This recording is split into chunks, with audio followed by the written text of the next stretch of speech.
दोस्तों स्वागत है आपका कृषि विज्ञान क्लासेस यूट्यूब चैनल पर। दोस्तों हम बात कर रहे हैं बीएससी एग्रीकल्चर थर्ड सेमेस्टर में प्रिंसिपल ऑफ जेनेटिक्स सब्जेक्ट की। इस सब्जेक्ट में हमने कुछ टॉपिक पर चर्चा कर ली है और आज हम एक नए और महत्वपूर्ण टॉपिक पर चर्चा करने जा रहे हैं। तो आज का हमारा जो टॉपिक रहने वाला है वो रहने वाला है सेल साइकिल, यानी आज की क्लास में हम कोशिका चक्र के बारे में जानने वाले हैं। इससे पहले यदि आप इस चैनल पर नए हैं और आपने अभी तक चैनल को सब्सक्राइब नहीं किया तो चैनल को सब्सक्राइब करके बेल आइकन को प्रेस कर दें, ताकि जब भी क्लास अपलोड हो तब आपके पास नोटिफिकेशन आए, और क्लास को लाइक और अपने दोस्तों से शेयर कर दें। तो चलिए आज की क्लास बिना किसी देरी के शुरू करते हैं। और आपके क्लास के एंड में भी मैं ये भी बताऊंगा कि आपको इस क्लास की या सब्जेक्ट की पैनल पीडीएफ कहाँ मिलेगी, तो आप क्लास के एंड तक जुड़े रहें। तो चलिए आज की क्लास शुरू करते हैं।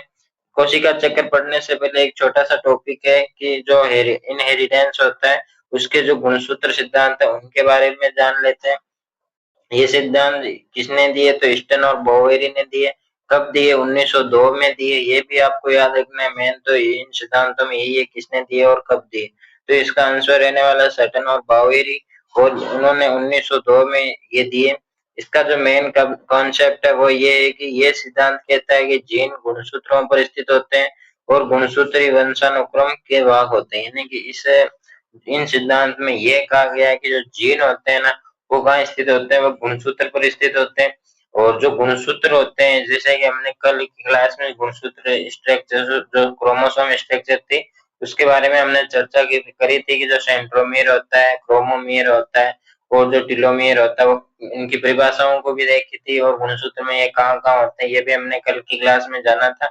और आज की क्लास में हम ये सब जान रहे हैं। तो गुण जो जीन होते हैं वो गुणसूत्र के ऊपर स्थित होते हैं, और हमने जब भी पहले पढ़ा था कि जीनों के माध्यम से जो लक्षण होते हैं वो एक पीढ़ी से दूसरी पीढ़ी में जाते हैं, और जीन कहाँ स्थित होते हैं, तो गुणसूत्र पर होते हैं।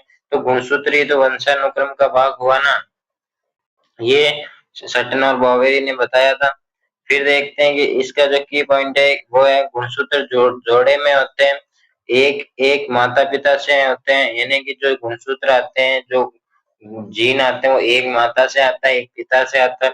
मियोसिस के दौरान समरूप गुणसूत्र अलग हो जाते हैं, यानी कि जो मियोसिस होता है उस समय जो जो समान जो गुण जीन होते हैं या जो गुणसूत्र होते हैं, जो एलील होते हैं, वो दो भागों में बढ़ जाते हैं। जैसे कैपिटल टी कैपिटल टी ये दोनों समान है, लेकिन जब भी ये इनमें जब भी जो मियोसिस के दौरान की क्रिया में ये एक कैपिटल टी दोनों अलग अलग भागों में बढ़ जाते हैं।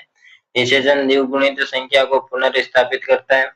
और फिर आता है अगला और लास्ट की जो इसने मेडल के नियमों का समर्थन किया और ये स्पष्ट किया कि लक्षण कैसे गुणसूत्र के माध्यम से विरासत में मिलते हैं, यानी कि जो ये गुणसूत्र के जो सिद्धांत है ये इन्होंने मेडल के नियमों का समर्थन किया, और उन्होंने जो लक्षण कैसे गुणसूत्रों के माध्यम से विरासत में आते हैं ये भी इन्होंने बताया। ये हमारा एक छोटा सा टॉपिक था, तो आपको थोड़ा बहुत इसे भी पढ़ लेना आ सकता है, ऐसे ज्यादा मोस्ट तो नहीं है फिर भी पढ़ लेना थोड़ा बहुत। तो फिर हम पढ़ते हैं कोशिका चक्र या सेल साइकिल क्या होता है। तो घटनाओं का अनुक्रम जिसमें एक कोशिका अपने जीनोम को दोहराती है और दो में विभाजित होती है, यानी कि जब कोशिकाएं जो एक कोशिका दो कोशिकाओं में विभाजित होकर दो कोशिकाओं का निर्माण करती है, इसमें जो जो प्रक्रियाएं होती है इन सभी प्रक्रियाओं को कोशिका चक्र कहते हैं या सेल साइकिल कहते हैं। इसके मुख्यतः दो चरण होते हैं, एक तो अंतर्वर्ती अवस्था और एक होते हैं जो दूसरी अवस्था जो होती है एम अवस्था। इन इसमें जो एक होता है समसूत्री, एक होता है अर्धसूत्री। अर्धसूत्री विभाजन होता है, जैसे उसमें क्या होता है कि जो जनन कोशिकाएं आती हैं वही भाग लेती है, लेकिन जो समसूत्री विभाजन होता है उसमें जो गुण जो नई कोशिकाएं बनती है, जो जीन होते हैं वो समान जाते हैं, या मान लो कहीं पे आपकी चोट लग गई, वहां आपकी मरम्मत के लिए जो कोशिकाएं जो निर्माण करती है वहां पे ज्यादातर या हर बार समसूत्री विभाजन होता है, लेकिन जब भी जनन अंगों जो जनन कोशिकाएं आती है उनमें हमेशा अर्धसूत्री विभाजन होता है। ये आपको बात याद रखनी है। दोनों में अंतर्वर्ती जो अवस्थाएं होती है वे दोनों में समान होती है। जैसे कि जो सबसे पहले हम देखते हैं कि ये इसकी जो अंतर्वर्ती अवस्था में तीन अवस्थाएं होती है, G1, S और G2। जीवन में जो क्या होती है, कोशिका अपनी ग्रोथ करती है, और एस में जो डीएनए प्रतिकृति होती है, और जो G2 होती है उसमें क्या होता है कि जो प्रोटीन का निर्माण करती है। फिर आती है कि जो एम अवस्था में सबसे पहले आती है प्रोफेज। प्रोफेज में क्या होते हैं कि ये जो गुणसूत्र होते हैं वो संघनित होते हैं, वो स्पष्ट इन्हें थोड़े बहुत दिखाई देने लगते हैं। और फिर दूसरी इसमें आती है प्रोमेटापो, जो मेटाफेज आती है। मेटाफेज में क्या होता है कि गुणसूत्र जो जो बीच की जो रेखा होती है स्पिंडल, उसमें बीच की तरफ आकर्षित होते हैं, और दोनों साइड काइनेटोकोर जैसे दो ध्रुव बन जाते हैं। और फिर आती है, मतलब ये तो प्रो मेटाफेज है, फिर आती है मेटाफेज। यानी इसको आप एक को ही याद रख लेना, केवल प्रो को ना रखो तो केवल मेटाफेज ही याद रख लेना। मेटाफेज में ये बीच के में जो स्पिंडल जो ध्रुव रेखा होती है वहां पर आकर एकत्रित तो मतलब बीच की रेखा में आ जाती है। और जो अगली जो एनाफेज आती है उसमें ये जो गुणसूत्र होते हैं वो दो भागों में बढ़ जाते हैं, और दोनों जो काइनेटोकोर होते हैं उसकी ओर अग्रसर होते हैं। फिर होता है इसमें काइनेटोसाइ, मतलब जो कोशिका द्रव्य होता है उसका विभाजन होता है, जो कि यहाँ पे आप देख रहे हैं कि ये धीरे धीरे यहाँ से कोशिका द्रव्य दो भागों में बंटकर दो अलग अलग कोशिकाओं का निर्माण करता है। तो आप इस चित्र से भी थोड़ा बहुत समझ सकते हैं। बाकी अब हम थ्योरी देखते हैं। तो सबसे पहले आती है इंटरफेज यानी अंतर्वर्ती अवस्था, जिसमें आती है G1, S और G2।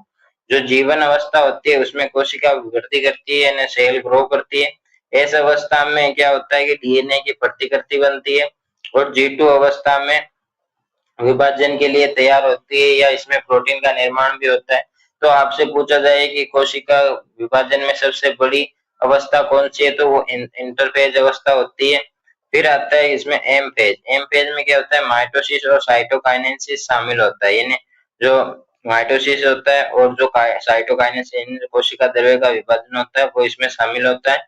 माइटोसिस में जो समसूत्री विभाजन है उसके हम देख लेते हैं कि सोमेटिक कोशिकाओं के समान विभाजन होता है, यानी जो समान कोशिकाएं होती है उनके समान इनमें विभाजन होता है।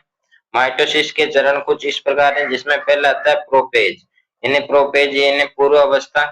इसमें क्या होता है कि गुणसूत्र संघन होकर दृश्यमान होते हैं, यानी गुणसूत्र आपको स्पष्ट दिखाई देने लगते हैं, संघन हो जाते हैं। और अगली अवस्था आती है इसमें मेटाफेज। मेटाफेज की क्या है कि एक मध्य वाली अवस्था है, या मध्य अवस्था भी कह सकते हैं। गुणसूत्र इक्वेटर पर पंक्तिबंध होते हैं, यानी कि जो गुणसूत्र होते हैं वे बीच जो कोशिका होती है वे मध्य भाग में आ जाते हैं, और वहां पे आकर पंक्तिबंध हो जाते हैं या पंक्ति बना लेते हैं। फिर आती है एनाफेज। एनाफेज में क्या होता है कि दोनों गुणसूत्र जो होते हैं वो विभाजित हो जाते हैं, अलग अलग ध्रुवों की ओर, विपरीत ध्रुवों की ओर जाते हैं, यानी क्रोमेटिड्स अलग होकर विपरीत ध्रुवों की ओर जाते हैं। फिर आती है टीलोफेज। टीलोफेज में क्या होता है, गुणसूत्र फिर से फैलते हैं और न्यूक्लियर झिल्ली बनती है, यानी गुणसूत्र वापस। ये जो टीलोफेज की अवस्था ये पूर्व जो मेटाफोरोफेज अवस्था थी उसी के समान थी, क्योंकि इसमें क्या होता है कि पहले जो गुणसूत्र थे वो उसमें संघनित हो रहे थे, और इसमें संघनित ना होकर इसमें वापस गुणसूत्र फैल रहे हैं, यानी कि जो न्यूक्लियर झिल्ली है वो बनाते हैं, अपने जो गुणसूत्र होते हैं वो चारों ओर झिल्ली बना लेते हैं।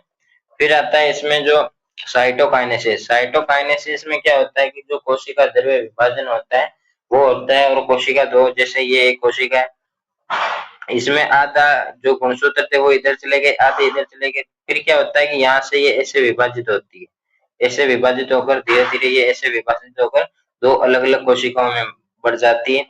तो गुणसूत्र संख्या को बनाए रखता है, यानी कि इसमें जो गुणसूत्र संख्या होती है उस पर कोई प्रभाव नहीं पड़ता है, जबकि जो अर्धसूत्री विभाजन होता है उसमें जो गुणसूत्र संख्या होती है वो आधी हो जाती है।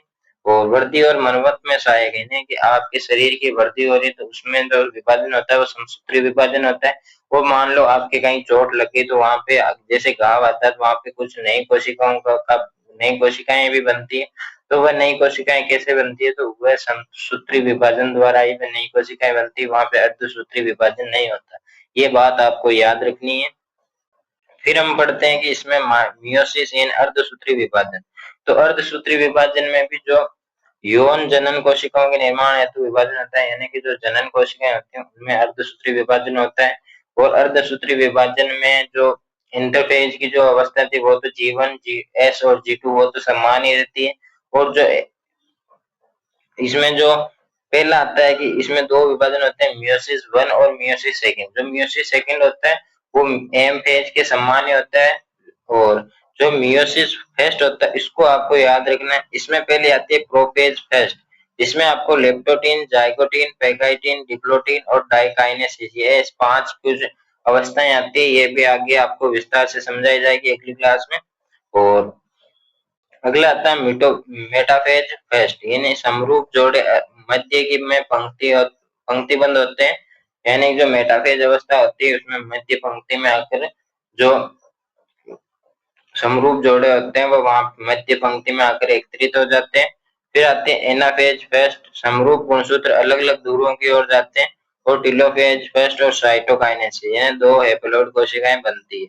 यानी कि इसमें भी अर्धसूत्री और समसूत्री में आपको अलग से क्या याद रखना है कि ये जो अवस्थाएं आती है लेप्टोटीन, जाइगोटीन, पेगाइटीन, डिप्लोटीन और डाइकाइनेसिस, ये पांच अवस्थाएं अर्धसूत्री और समसूत्री विभाजन में आपको अलग से याद रखनी है। और जो मियोसिस फेस्ट होता है ये भी आपको थोड़ा बहुत, इसकी जो चार अवस्थाएं होती है वो भी आपको याद रखनी है। और जो मियोसिस सेकंड होता है वो आपको माइटोसिस के समान लेकिन हैप्लॉइड कोशिकाओं में होता है, यानी जो हैप्लॉइड कोशिकाएं होती है उन्हीं में मियोसिस सेकंड होता है।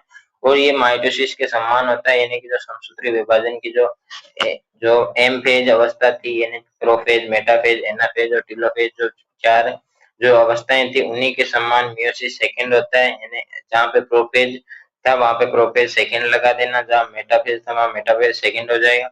फिर हम बात करते हैं मेटा मेटा माइटोसिस और मियोसिस में अंतर क्या है।